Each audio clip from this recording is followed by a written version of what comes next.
a lot of studies show that how we were loved or unloved between the ages of 0 to 5 impact the next 15, 25, 50 years of our life. Wow. And how we give love to ourselves and how we give love to others. And so I was thinking, do you have a core memory or an experience with your family from childhood that kind of embodies the feeling you have about them now, or that keeps you tied close to them? I'd say sort of more than a memory is just a feeling that I could say all of my brothers and I had, was that because our dad's a comedian, his job only ever existed once we had gone to bed, and our mum worked from home. She was a photographer. So to us as kids, our parents didn't really work. They just were always home. So we had this amazing foundation where no matter any time of the day, either mum or dad would be at the house. And we felt so kind of solid as a family, which is why I kind of have this dream of one day having kids and putting my work to bed and just kind of being there as a dad.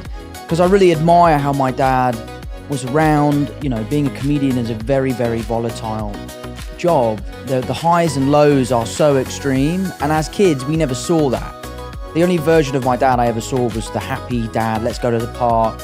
We used to play this game called Golf Goals, where we would go down to the park, there's like this big blue metal goal, and we would just fire golf balls into that goal every day, and he would give us 10p every time a ball went in the goal, and that was kind of the foundation of our golf and all that sort of stuff. So for me, broader than a core memory was the idea of always feeling connected and safe within my family unit. And I think a large portion of that is that my mum and dad have always been such a solid team, and they've always been there for us. Yeah, wow. Have they, as you've grown older, have they kind of opened up about some of the challenges that they were going through that they obviously didn't show you and your family when you were kids? Because I can imagine, we always talk about this, right? Like being a comedian is extremely difficult because you're making everyone else laugh.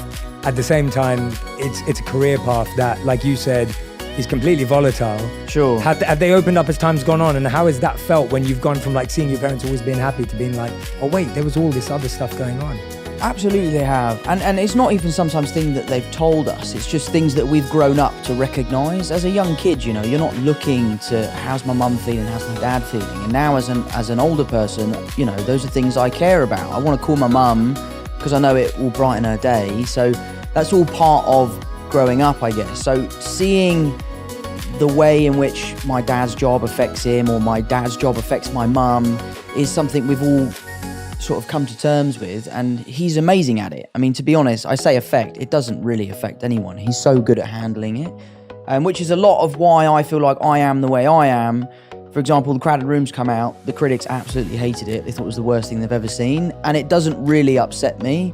And I think a large part of my feeling towards that has come from my dad being able to do a gig, the gig not going well, him brushing it off his shoulder and just right onto the next one. Yeah, wow. And first of all, I want to point that out as well. So I've been watching The Crowded Room. Right. And me and my wife have been watching it together, and we're actually really enjoying it. Good, thank you. So we're actually loving it because I love a show that has mystery. Sure. That's trying to get me to figure it out and get me to think about it. I'm kind of confused, and I love stuff like that. Like I'm a massive Christopher Nolan fan. Yeah, absolutely. So all my favorite movies are Nolan movies, and the reason why I love them is because I have no idea what's going on. Sure. And you got to figure it out. And you got to figure it out. And I love puzzles, and I love escape rooms, and I love anything an escape room. Yeah, I love anything that's got me thinking, what is going on here, and why can't I figure it out? Mate, do you know what you should watch? I admittedly watch it to go to sleep if I'm ever feeling stressed or like overstimulated.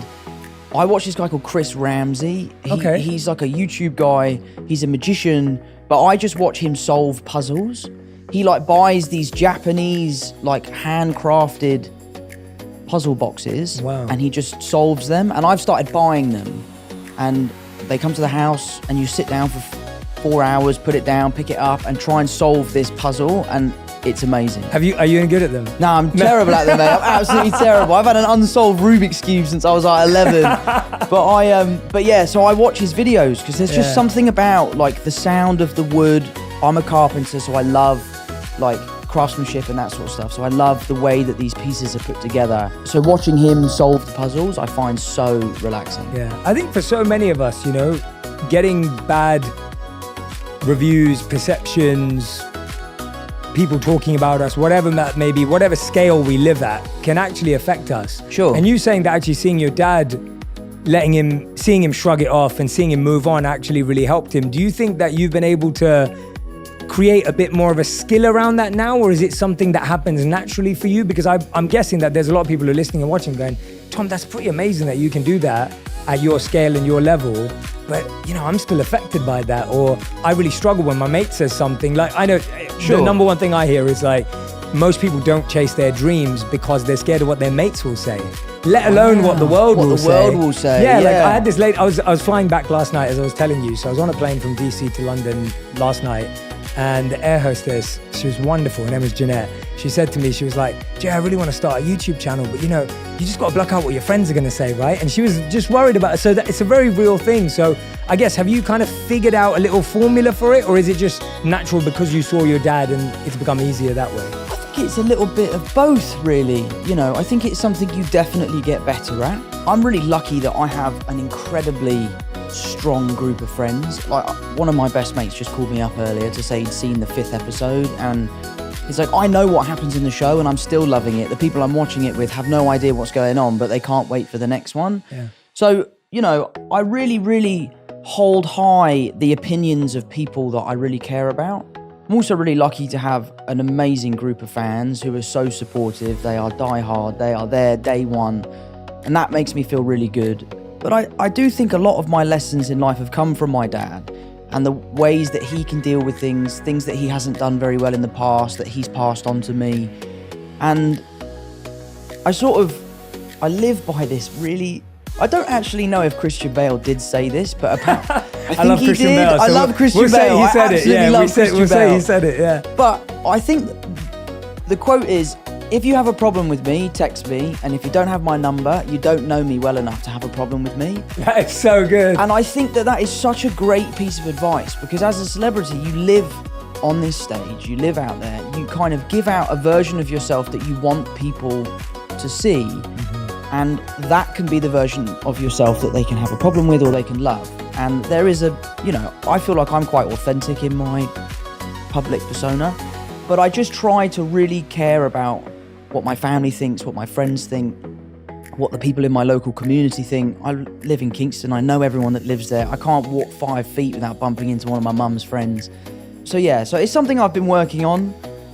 I try my best to not let that stuff affect me. It does. Yeah, of course. I'm not cold-hearted or anything like that. It does affect me, but I just try to move on and focus on the positives. Yeah, absolutely, absolutely. What was did you ever see your dad deal with everything and you thought, wow, that was incredible? Like, was there anything specific that you remember that, like, seeing him like tackle something and you thought, wow, that really impressed me, even if it was something really small in hindsight? I think the thing I admire most about my dad is his resilience. He's someone who has had an incredibly successful career in his earlier life, and then later in life his career sort of plateaued and he struggled, and he's never stopped. He's never given up. He's still gigging to this day. He's still writing books. He has a Patreon. He has a podcast. He's constantly grafting to get to where he wants to be. And I think being a young kid and seeing your dad continually working as hard as he can to kind of put his best foot forward, for me, has been a huge drive for my work ethic. I'll give it 100% or I'll give it nothing. And I think a lot of that has come from my dad and seeing him deal with that. The funny thing about my dad is, you talk about doing a bad gig. I must have seen him 20 times. I've never seen him do a bad gig. He always seems to absolutely rip it. But maybe that's just because we're in the audience. But no, I owe a lot to my dad, and a lot of the teachings are things he's told me and things I've just witnessed him do. Yeah. And was there ever a piece of feedback or a rumor or something you saw that did affect you, where you actually thought, well, or at least made you stop and go, God, I'm trying to see the positives, but this one's tough. Like this actually made me have to pause and figure it out. Something that did really upset me, I was in New York, I was shooting The Crowded Room, and I was having a really hard time with the job just because of how taxing it was, the emotional capacity that I was having to get to every day. And I decided to delete my Instagram because I just felt like I was so addicted to